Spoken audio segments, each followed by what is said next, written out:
26장을 오늘 살펴볼 것입니다. 여기서 우리는 하나님이 흉년을 통해서 하시는 일, 이런 제목 속에서 우리가 살펴볼 것인데, 아브라함 시대가 창세기 12장에 시작돼서 창세기 25장 7절에 마치게 됩니다. 아브라함은 신앙생활을 75세에 시작하였다가 100년 동안 신앙생활하고 175세에 인생을 마치게 되어집니다. 100년 동안의 신앙 속에서 갑자기 하루아침에 아브라함이 믿음이 천사처럼 헐헐 날아다니면서 한 번도 죄짓지 않고 한 번도 실수하지 않은 것처럼 우리가 착각하지만 아닙니다. 아브라함이 하나님을 섬기는 시간 순간순간을 보다 보면 끊임없이 믿음이 있는가 하면 또 자빠지고, 신앙이 세워졌는가 싶으면 또 실수하고 넘어지고 자빠지면서 허물많은 인생으로 살아가는 모습을 살펴보게 되는데, 이제 아브라함의 신앙의 시대가 25장에 끝나게 되고 오늘 26장을 시작하면서 그 아들 이삭의 시대로 우리가 막을 여는 것을 보게 되는데, 오늘 이삭의 시대를 시작하면서 이삭이 그 아버지 아브라함의 모습처럼 또 실수하고 넘어지는 그러한 연약한 모습을 우리 이삭을 통해서 살펴볼 수가 있다는 것입니다. 오늘 26장을 시작하면서 이삭이 흉년을 만났습니다. 택한 백성, 그의 아들 이삭한테 하나님께서 언약을 주셨음에도 흉년을 주셨단 말입니다. 그 흉년 속에서 그랄 왕 아비멜렉 애굽으로 내려갔습니다. 그리고 그 아버지가 했던 것처럼 그 아내 리브가를 자기 누이 동생 여동생이라고 서로 속이게 되어져요. 여보 당신 사이가 아니라 오빠와 여동생 사이로 서로 신분의 어떤 그 위장을 치고서 그들이 그 현장을 살아가는 것을 보게 되는 것이죠. 어찌 똑같을까요? 그 아버지 아브라함처럼 흉년도 다가왔고 그 흉년 속에서 견딜 수가 없어서 애굽으로 내려가서 신분을 속이고 또 마누라를 누이 동생이라고 우겨대는 그런 모습을 보면서 어찌 이렇게 할 수가 있을까 싶지만, 여러분, 이것이 곧 우리들의 모습이라는 것을 알 수 있습니다. 부전자전이라고 들어보셨나요? 그에 비해 그의 아들이라는 말이잖아요. 예? 그런 것처럼 육체를 가지고 살아가는 우리들은 죄인이라고는 한계성을 벗어날 수가 없는 것입니다. 우리가 너나 할 것 없이 육체의 몸을 입고서 이 땅에서 태어나서 육체의 시간과 함께 인생을 살다가 육체의 수명이 다하면 이 속에서 영이 빠져나가는 거예요. 그래서 육체의 시간을 사는 인생은 너도 그렇고 나도 그렇고 당신도 그렇고 다 그런 거예요. 그러니 여기에서 이삭을 향하여 손가락질하면서 아이고 비난하고 조롱할 필요도 없어요. 왜? 너도 그렇고 나도 그런 거니까.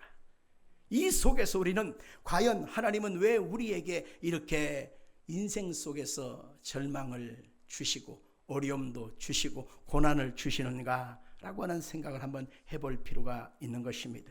우리는 쉽게 생각할 때에 아버지의 좋은 모습, 그것은 본받고 싶지만 아버지가 정말 내 마음에 들지 않아, 엄마가 내 마음에 들지 않아, 그렇게 우리는 쉽게 말하잖아요. 그래서 나는 아버지처럼 안 살 거예요, 나는 엄마처럼 안 살 거예요, 이렇게 장담하고 호언하고 말하지만은 그 사람이 엄마가 되고 아버지가 돼서 장성한 어른이 되면 여지없이 아버지의 모습을 탑습하고 살아가고 엄마의 모습을 탑습하고서 살아가는 존재가 우리들의 모습이라는 사실을 여기서 발견하게 되는 것입니다.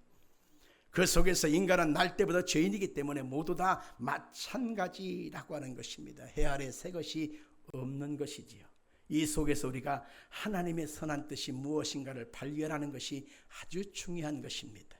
하나님이 택한 백성 이삭이라고 하는 사람을 하나님이 인도해 내셨습니다. 그가 순종하자 하나님이 그랄 땅에서 그가 농사를 짓게 됩니다. 아브라함의 집에 가면 대대로 그들이 하는 직업이 뭐냐면은 양떼를 몰고 가서 목초지에서 그 양떼를 통해서 그들이 가업을 잇는 것이었습니다. 그런데 그랄 땅이라고 하는 애굽 땅에 머물게 될 때 그들은 이 양떼를 치는 직업을 하지 못했어요. 하나님이 어쩔 수 없는 상황 속에서 농사를 짓게 하신 거예요.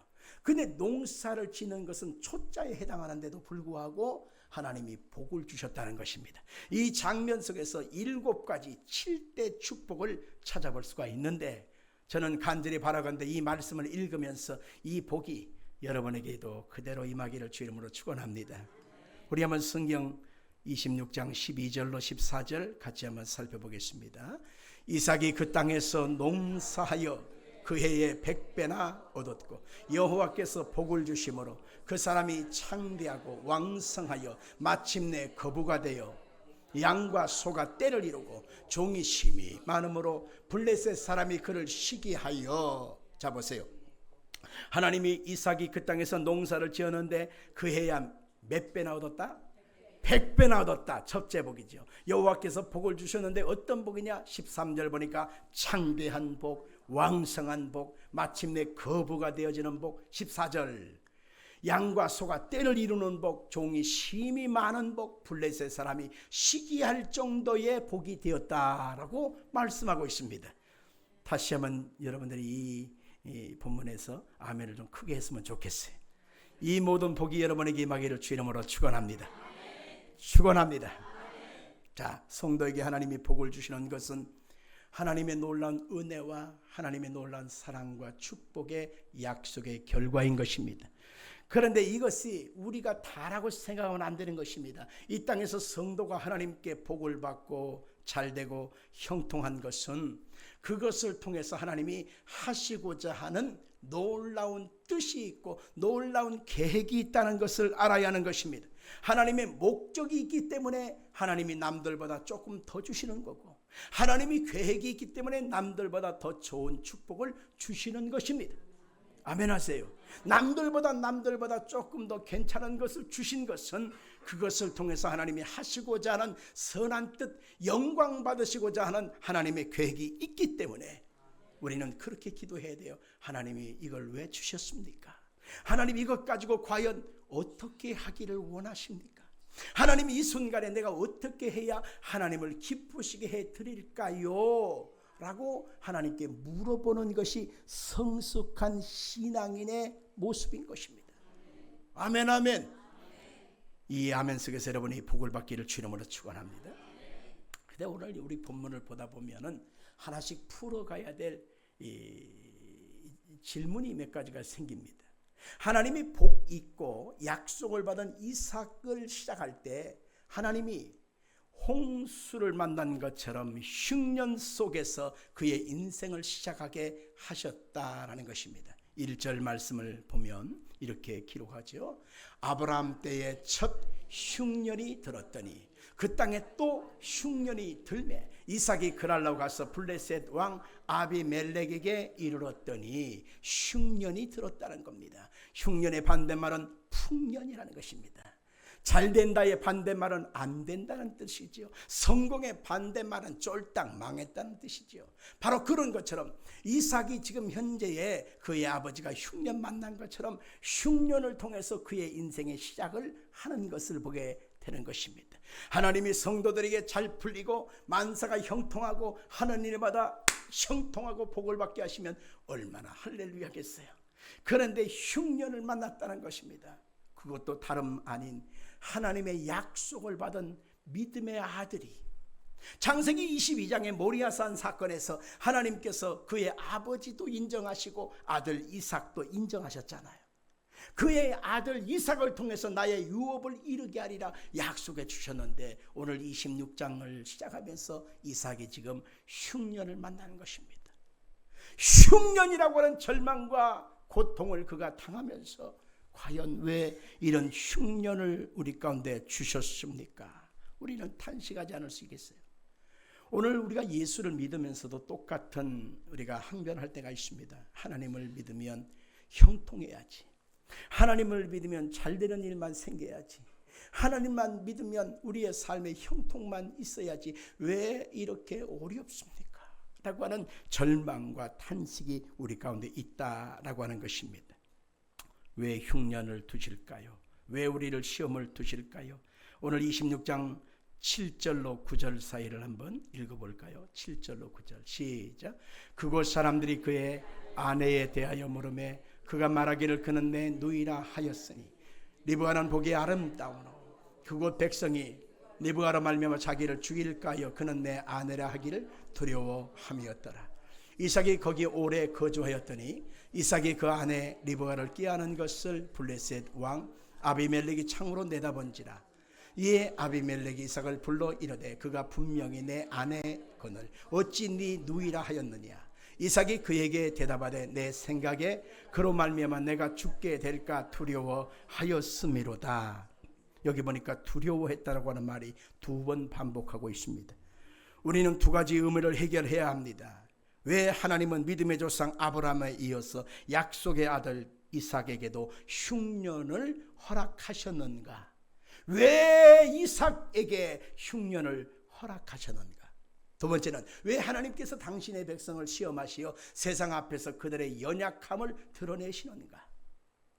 다시 말하면 우리가 잘되고 행복하고 형통하고 그러면 입이 귀를 쫓아오지 않습니까? 웃음이 만발합니다. 근데 안 되고 고달프면 우리는 힘이 빠집니다. 얼굴이 그냥 죽상이 되어지고 매가리가 빠지죠. 힘도 없고. 그러면 세상 사람들이 우리를 볼 때 이렇게 참 예수 믿는 사람인데 저렇게 고달프게 살아갈까 하는 모습이 보여진단 말입니다. 이러한 순차적인 문제를 오늘 본문에서 찾아봐야만 하는 것입니다. 왜 하나님은 성도의 삶에도 이렇게 지독한 흉년을 허락하실까요? 실상은 하나님께 저는 요새 많이 기도합니다. 우리가 지금 살고 있는 2025년도 6월 마지막 주일 속에서 세계가 지금 심상치 않습니다. 고래 싸움에 새우등 터진다고 중국과 미국과의 경제 무역 전쟁 속에서 보이지 않는 총성 속에서 약소국은 힘들 수밖에 없고 거기다가 중동 전쟁은 꺼질만 하는데 계속 재현되고 또 발발하는 모습을 보게 되고 그리고 무역 관세를 통해서 트럼프 대통령이 요즘은 트럼프를 안 하고 토램프라고 그러더라고. 또램프라고 그래. 또램프. 그래서 이 또램프가 트럼프인데 왜 또램프라고 그러는가 보니까 어떻게 하나. 그렇지. 그래서 또라이 또램프 이렇게 부른다는 거예요. 그래서 정신없습니다. 그 속에서 우리나라의 뉴스 속에서 매일같이 들려오는 소리는 중소상인들, 소상공인들, 가게들이 문을 닫고 폐업한 그 률이 몇 프로 올라갔다. 실업률이 몇 프로 더 올라갔다. 막 그런 얘기.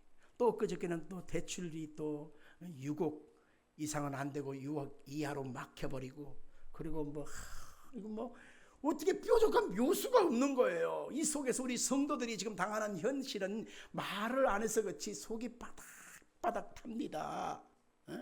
그 속에서 하루하루가 지금 어떻게 살아야 되는가 걱정이 안 되는 사람이 없을 것입니다. 그래서 하나님 제발 우리 하나님 백성들 햇불 성도들은 이 고난에서 흉년에서 좀 건져주시면 안 되겠습니까? 흉년을 좀 막아주시면 안 되겠습니까? 라고 기도가 절로 나올 수밖에 없는 것입니다. 근데 많은 사람들이 흉년 속에서 하나님을 향한 믿음과 신앙을 붙잡고 일어서야 되는데 많은 사람이 흉년이라고 하는 이 쓰나미 속에 쓸려가게 되더라는 것입니다. 마치 이삭이 믿음 있는 것처럼 보이지만 흉년이 닥치니까 자기 마누라와 함께 애굽으로 내려가서 어쩔 수 없이 자기 마누라의 그 신분과의 관계를 다 지워버리고 여보 당신이 아니야 이제는 오빠라고 불러 나는 여동생 부를 거야 그러면서 신분을 세탁하는 것을 보게 되지 않습니까? 많은 성도들이 믿음으로 시작했다가 흉년을 만나면 그 믿음의 진가가 드러나더라는 것입니다. 믿음의 뿌리가 드러나더라는 것입니다. 그래서 많은 사람이 이삭의 모습처럼 세상 사람들에게 질타를 당하는 모습으로 나갈 때가 있습니다. 그러고도 장로요, 그러고도 권사요, 그러고도 집사요, 그러고도 네가 하나님의 사람이라고 할 수 있느냐라고 하는 그러한 손가락질을 받게 된다라고 하는 것입니다. 우리가 여기서 성도가 당하는 흉년은 완전한 복을 받는 과정으로 이해를 하면 좋겠다는 것입니다. 같이 한번 해볼까요? 흉년은 완전한 복을 받는 과정으로 이해하자. 성경은 이삭이 복받은 자로 인정되지만 그 결론으로 가는 과정 속에 흉년이 있고 시험을 당하는 장면이 오늘 본문에 나온다는 것입니다. 성경의 독자인 우리 교회들에게, 성도들에게 지금 이삭의 흉년이 우리 가운데 의미하고 있는 바가 뭘까요? 이삭은 분명히 약속의 아들이에요. 그 약속의 아들이 되어지고 그 아들을 통해서 하나님의 나라가 이루어지는 과정으로 가게 되어 있는데 왜 흉년을 주었느냐? 흉년만한 이삭을 통해서 하나님이 하시고자 하는 뜻이 무엇이었느냐라고 하는 것입니다. 이것은 바로 성도의 성숙과 완성을 이루어 가는 데 있어서 세상의 힘, 권력, 강함, 번영, 번성, 풍성함을 통해서 하나님의 의를 이루어가는 것이 아니라 하나님은 성도의 고난을 통해서, 낮아짐을 통해서, 때로는 연약함을 통해서, 비굴함을 통해서도 하나님이 나의 무력함을 나타나게 하시는 것입니다. 그래서 나의 무력함 속에서 내 힘으로 이제는 안 되네요. 내 방법으로는 불가능하네요. 내가 갖고 있는 모든 것을 동원해도 나는 여기에서 의를 이룰 수가 없으니 하나님이여 나를 도와주시옵소서 라고 하는 신앙의 고백을 하게 하기 위하여 성도들에게 때로는 흉년이라고 하는 연약함을 주신다라고 하는 것입니다. 성도 여러분들, 한 가지 이 설교를 진행함에 있어서 한번 질문에 여러분 답을 해 주시길 바랍니다. 첫째, 우리는 구원받기 위해서 삽니까?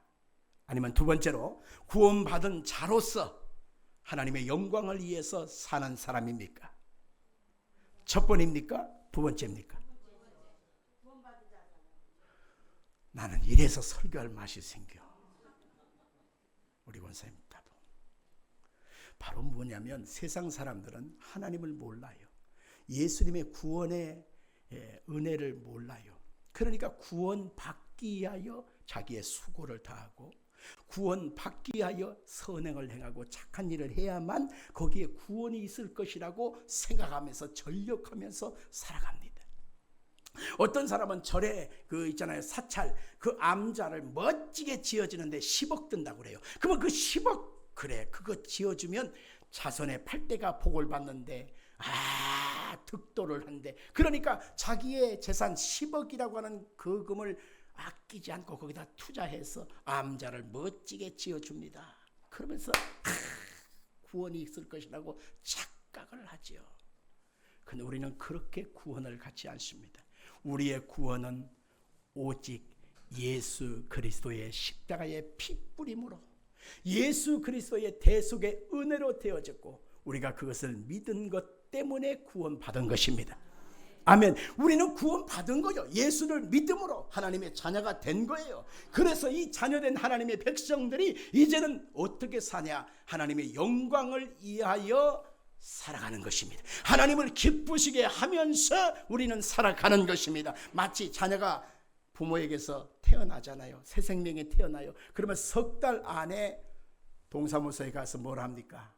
출생신고를 합니다. 호적을 등록을 하는 거예요. 아무 날 아무 시에 엄마 누구 아빠 누구에 의하여 몇 날 몇 시에 아기가 누구 이름으로 태어났다. 그걸 호적 등록을 해주는 거예요. 아이의 의도와는 상관없이, 아이의 어떤 의중과 노력과는 상관없이 태어남으로, 새롭게 태어남으로 호적 정리가 완벽하게 되어지는 것입니다. 우리가 예수를 믿고 보혈의 피로 씻어서 하나님의 자녀가 되는 순간에 우리의 이름은 하늘나라 생명책에 기록되는 것입니다. 믿어지면 아멘. 우리의 이름은 지옥의 사망의 지부책에 있지 아니하고 거기서 빼다가 하늘나라 생명책에다가 이름을 기록해 놓았기 때문에 우리는 이미 하나님의 자녀가 된 거예요. 그러나 이제는 하나님 앞에 영광된 삶을 살기 위하여 오늘 내가 살아야 될 이유를 찾고 목적을 찾는 것입니다. 우리는 어떻게 하는 것이 하나님께 영광을 돌리는 삶인가? 오늘 본문을 통해서 찾아봅니다. 가시적 우주 속에서 하나님의 영광은 하나님의 것과 하늘의 것과 피조물의 세계 속에서 말기 드러나는 것이지요. 그래서 이 모든 우주 만물 속에서 하나님의 영광이 드러나는데, 영광이라고 하는 말은 독사라고 하는 그 말로 언어가 쓰여졌습니다. 구원받은 성도들은 하나님 앞에 영광된 삶을 살게 하여 삶의 현장에서 하나님을 기쁘시게 하며 예수님의 이름을 영화롭게 하는 것을 우리는 삶의 목적으로 두고 살아갑니다. 예수 믿는 사람으로서 예수 이름을 먹칠하지 않게 하여 나의 언어와 나의 말과 나의 행동과 나의 삶의 실천이 따라가는데 좋은 것도 하나님께 영광을 돌리는 것이지만 나의 허물과 죄악으로 인하여 하나님의 영광 가리지 않게 하여 자기의 손해를 감내합니다. 상함을 감내하고 희생도 감수합니다. 사랑하고 인내하고 온유합니다. 솔직히 내 마음에는 감정이 있어서 용서하기 싫고 손잡아주기도 싫고 사랑해주기도 싫지만 주님의 영광이 드러나게 하기 위하여 예수님의 이름으로 용서하고 예수 이름으로 불쌍히 여기고 예수 이름으로 손을 잡아주는 것, 이게 바로 하나님의 백성으로서 영광을 위해서 살아가는 삶의 행터인 것입니다. 이게 바로 천국의 삶이며 이 땅에서 완전해지는 모습의 삶인 것입니다. 성도의 신앙생활의 목적지는 이 땅에 살아가지만 이 땅에 있지 않습니다. 목적은 하늘나라에 있고 하나님을 기쁘시게 하는 것에 두기 때문에 이 세상 사람들이 추구하는 그 영광스러운 부와 명예와 권세와 영광과 가득 모아드리는 것에 두지 않습니다. 우리는 이 세상의 것이 약간 부정하고 조금은 흉년 속에 있다 할지라도, 조금은 안타까운 상황 속에 있다 할지라도 하나님 앞에 이 모든 것에 추구한 자는 하나님이시며 이 모든 것 속에 내가 주님과 함께함에 대한 고백을 그 순간에 하게 되는 것입니다. 사람이 배부르면요 점점점 고난을 잊어버리게 됩니다. 등 따뜻하면요 더 좋은 환경으로 나아가기를 원하는 것입니다. 자기가 원하는 목적과 방향성을 향하여 가는 것이 삶의 목적이 되고 마는 것인데 그 뒤에는 뭐가 있을까요? 영원한 사망과 심판이 있는 것입니다. 그래서 실존주의 철학자 중에 키에르케고르라고 하는 분이 있습니다. 화면에 보면 잘생겼죠? 이분은 죽음에 이르는 병이라고 하는 책을 썼는데 그 책 내용 중에 이러한 내용이 나옵니다. 자, 어떤 사람이 있습니다. 젊은 남자입니다. 들판을 막 뛰어갑니다. 열심히 뛰어갑니다. 땀을 뻘뻘 흘면서 막 도망갑니다. 근데 왜 도망가는가 보니까 뒤에 커다란 불곰이 쫓아오는 것입니다. 곰이 쫓아오는데 여러분 알다시피 곰은 잡식성입니다. 풀도 먹지만 고기도 먹고 짐승만 먹는 것이 아니라 사람도 뜯어 먹습니다. 그러니까 이 곰이 자기를 잡아먹으려고 오는 것이니까 도망가는 거예요. 막 죽기 살기로. 이것이 바로 사망이 뒤에서 쫓아온다고 말합니다. 절망이 쫓아오는 거고 여러 가지 심판이 나를 쫓아오는 것입니다. 그래서 거기를 피하여 도망가는 인간의 실존을 거기서 말하고 있습니다. 들판이에요. 피할 곳이 없습니다. 그런데 마침 자기 앞에 커다란 나무가 서 있습니다. 됐다 싶어서 그 나무를 향하여 열심히 기어서 올라갑니다. 열심히 높이 올라갑니다. 그래서 높은 곳까지 올라갔는데 아이고 이제 됐다 했지만 그게 아니었어요. 여러분 알다시피 곰은 나무를 잘 타요. 이 나무를 끌어안고 이 곰이 올라오는 것입니다. 점점 가까워옵니다. 더 높이 올라갑니다. 더 가까이 옵니다. 더 높이 올라갑니다. 그래서 이제 끝까지 가가지고 이제 가지 한 가지에 딱 걸터 앉아가지고 아유 어떻게 이러고 있는데 자기 눈앞에 나무 끝에 커다란 벌꿀통이 하나 매달려 있어요. 근데 꿀벌들이 그 꿀을 모으려고 지금 막 출장을 가고 집을 비우는 상태야. 그러니까 그 꿀통에 꿀이 막 줄줄 흘러요. 넘쳐납니다. 어머 이게 있네. 어머 대박이야. 아유 끝내줘. 아유 운수 대통이야. 그래갖고 손을 딱 뻗쳐서 꿀통에 손을 넣어서 우와 끝내주는 거야. 계속 먹습니다. 아유 맛있다. 아이고 맛있다. 그러고 있어요. 방금 전에 지금 이 사람은 불곰에게 쫓겨 도망다니던 신세였습니다. 불곰에게 잡아 죽지 않게 하여 나무 끝까지 올라왔던 신세였습니다. 사망이 자기를 쫓아옵니다. 심판이 자기를 쫓아옵니다. 근데 그것을 잊어버린 채 지금 당장 꿀벌통에 손을 넣고 아이고 맛있어 아이고 맛있어. 이게 바로 사람이라는 것입니다. 떨어져 죽든 곰에 먹혀 죽든 곧 있으면 인생이 끝이 나는데도 불구하고 사람들은 그것에 조금도 관심이 없는 채 지금 당장 꿀벌통에다 손을 넣고 빨아 마시는 그것이 바로 인간이라는 것입니다. 성경은 로마서 3장 23절에 분명히 말씀하고 있습니다. 읽어볼까요? 모든 사람이 죄를 범하였음에 하나님의 영광에 이르지 못하더니 라고 했습니다. 죄라고 하는 것은 하나님의 영광을 위해서 사라진 존재라고 하는 사실조차도 잊어버리지 다 잡아먹으려고 달려듭니다. 그 속에 다 잡혀서 먹고 마는 것이죠.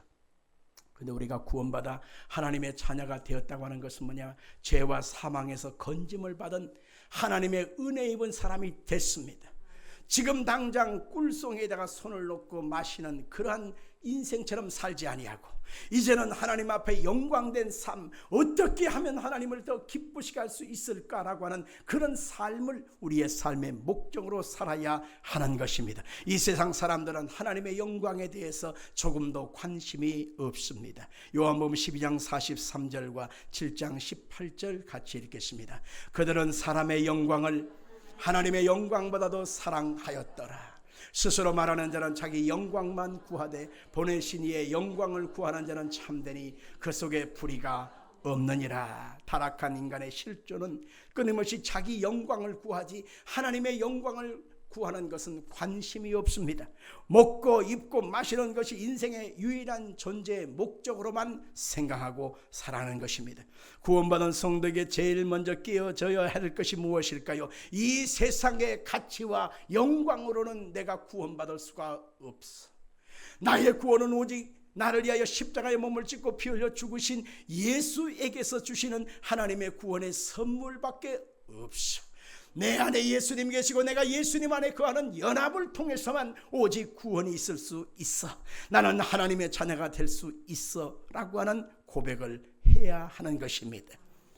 이것을 확실시하게 하기 위하여 하나님은 세상의 흉년을 때로는 주신단 말입니다.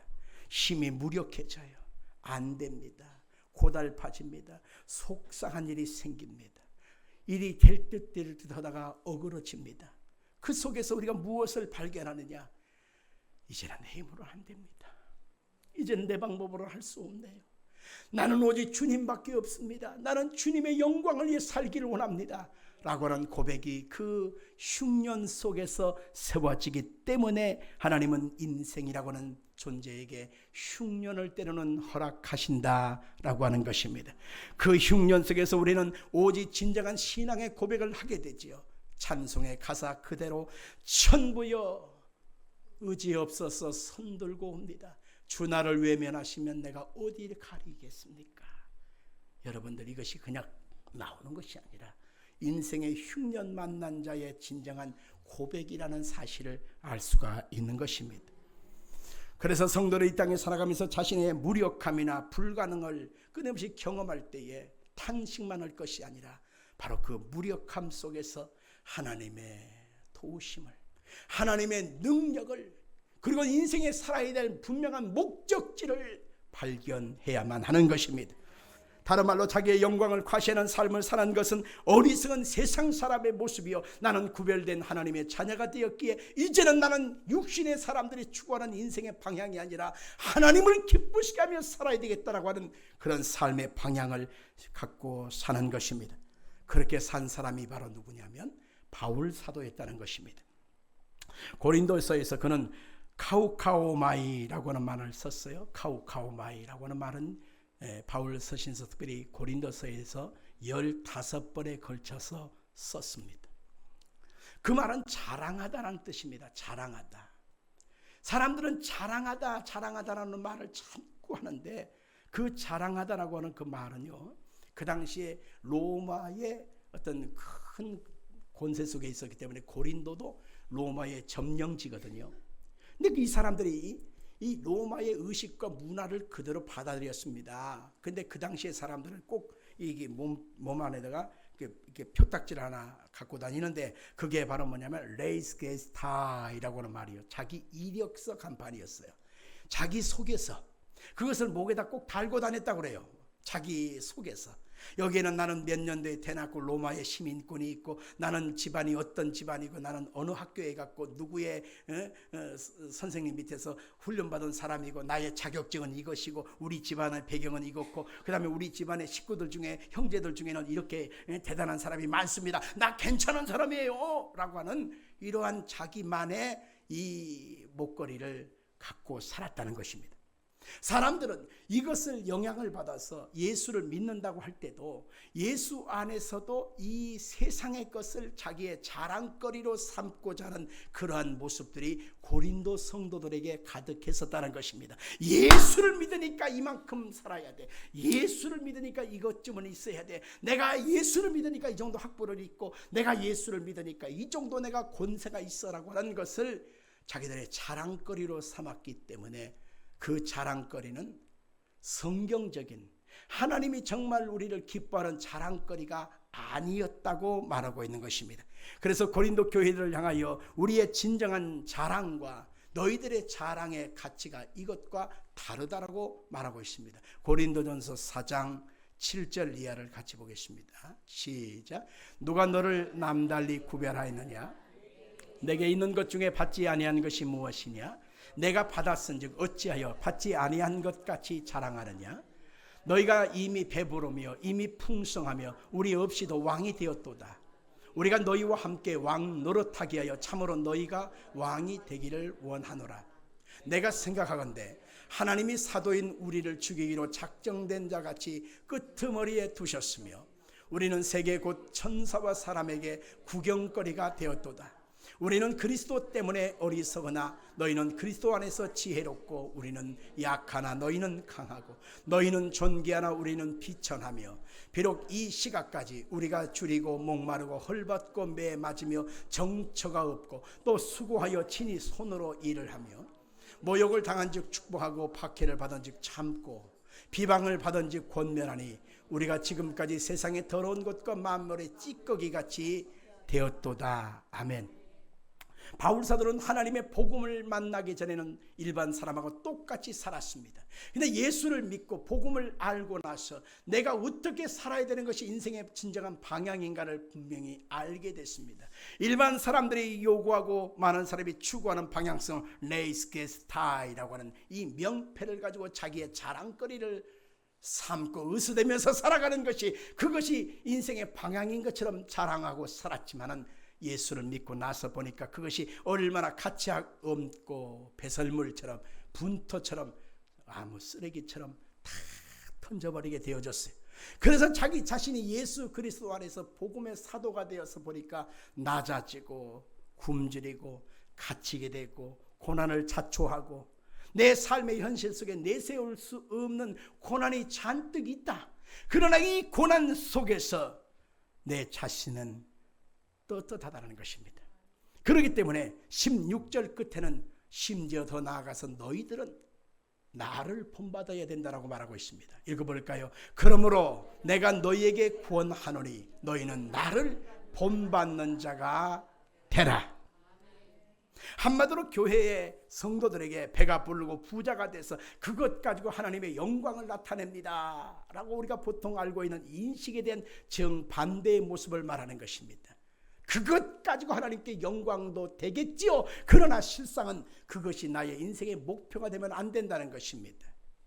우리는 연약함 속에서 예수 그리스도의 십자가의 낮아짐과 고난을 통해서 우리가 주님의 모습을 내 속에 담게 되어지고 하나님이 정말 하시고자 하는 뜻을 나를 통해서 이루어 주옵소서. 내가 비록 연약한 자요, 어리석은 자요, 부족한 자요, 없는 것 투성이고 허물 많은 존재지만 하나님이 나를 통해서 하나님의 뜻을 이루어 주옵소서. 나는 내 능력은 아무것도 없어요 라고 말하는 것이 진정한 성도의 방향성이라고 말하고 있습니다. 사형수처럼 찌꺼기처럼 쓰레기처럼 목마르고 줄이고 헐벗고 정처 없이 또 돌아다니고 고된 노동을 하고 얻어맞고 보잘것없는 인생처럼 보여질지라도 아니라는 것입니다. 하나님이 내 속에 하나님의 선한 뜻을 두고 계시고 나의 연약함을 통해서 하나님의 선한 뜻을 이루어 주신다는 것입니다. 그래서 나는 잘난 것 자랑하지 않아. 나는 연약한 것 그것만 자랑해 라고 말하는 것입니다. 고린도후서 11장 18절 이하 23절로 30절 시작. 여러 사람이 육신을 따라 자랑하니 나도 자랑하겠노라. 그들이 그리스도의 일꾼이냐 정신없는 말을 하거니와 나는 더욱 그러하도다. 내가 수고를 넘치도록 하고 옥에 갇히기도 더 많이 하고 매도 수없이 맞고 여러 번 죽을 뻔하였으니 유대인들에게 40에 하나 감한 매를 5번 맞았으며 3번 태장으로 맞고 1번 돌로 맞고 3번 파선하고 일주야를 깊은 바다에서 지냈으며 여러 번 여행하면서 강의 위험과 강도의 위험과 동족의 위험과 이방인의 위험과 시내의 위험과 광야의 위험과 바다의 위험과 거짓 형제 중에 위험을 당하고 또 수고하고 애쓰고 여러 번 자지 못하고 줄이며 목마르고 여러 번 굶고 춥고 헐벗었노라. 이 외의 일은 고사하고 아직도 날마다 내 속에 눌리는 일이 있으니 곧 모든 교회를 위하여 염려하는 것이라. 누가 약하면 내가 약하지 아니하며 누가 실종하게 되면 내가 애타지 아니하더냐. 내가 부득불 자랑할진대 내가 약한 것을 자랑하도다. 아멘. 내가 이제 자랑할 것은 내가 약하기 때문에 하나님의 능력이 나와 함께하는 것, 나는 그것만 자랑할 거야. 나는 자랑할 것이 없어. 그러나 하나님 앞에서 내가 주의 은혜와 사랑 속에 있은 것, 난 그것만 자랑할 거야 라고 말하더라는 것입니다. 제가 어떤 목사님들 그 예배에 참석했는데 그때 세워진 강사님이 이런 얘기를 하더라고요.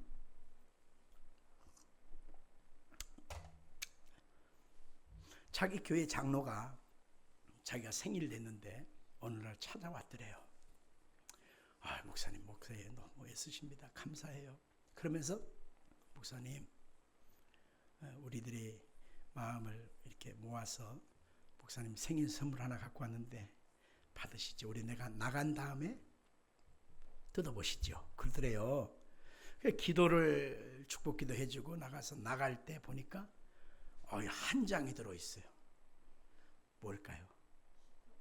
수표. 맞아, 수표. 얼마짜리? 얼마짜리? 조금 더 쓰셔. 10만 원짜리? 1000만 원짜리? 조금 더 쓰세요. 5억이 들어있더래요. 5억이라고 하는 숫자를 딱 찍어서 한 장으로 한 수표를 선물로 주고 가더래요.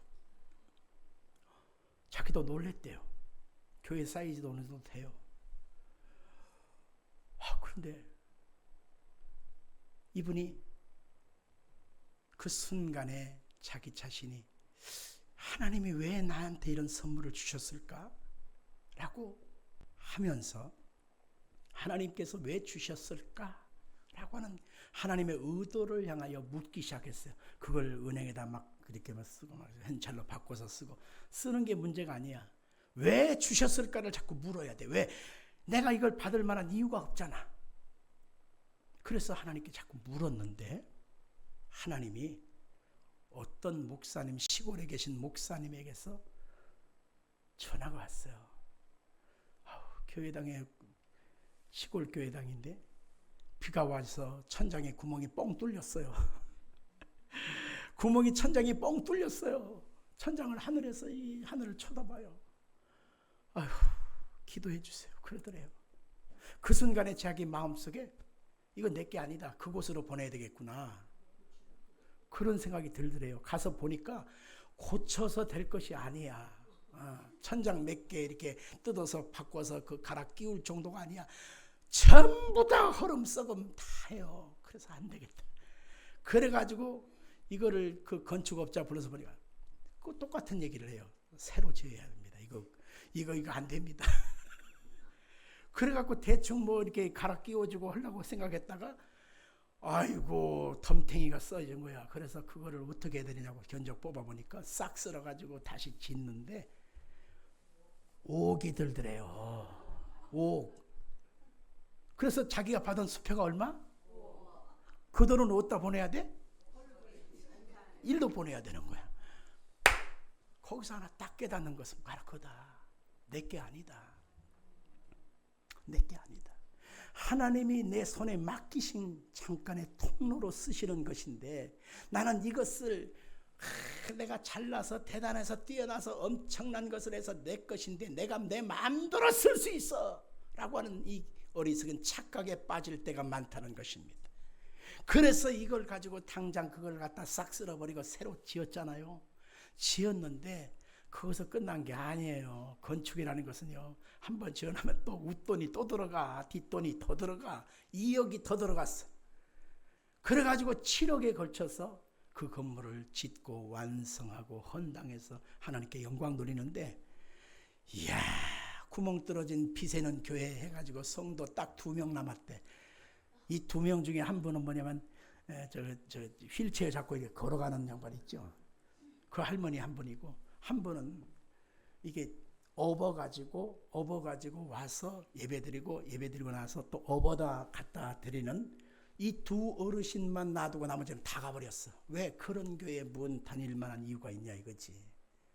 그런데 하나님의 은혜를 주셔서 7억을 거쳐서 새로 짓고 나니까 교회가 2달 만에 100명이 넘어.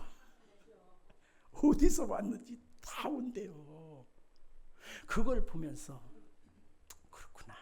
이 세상 우리가 살아가면서 살아가는 삶의 목적과 방향성은 이 세상에 있지 아니하고 하나님이 혹여라도 이 세상 것을 나에게 7대 축복으로 주셨다 할지라도 이것은 하나님의 영광을 위하여 쓰임 받아야 하는구나 알게 되는 것입니다.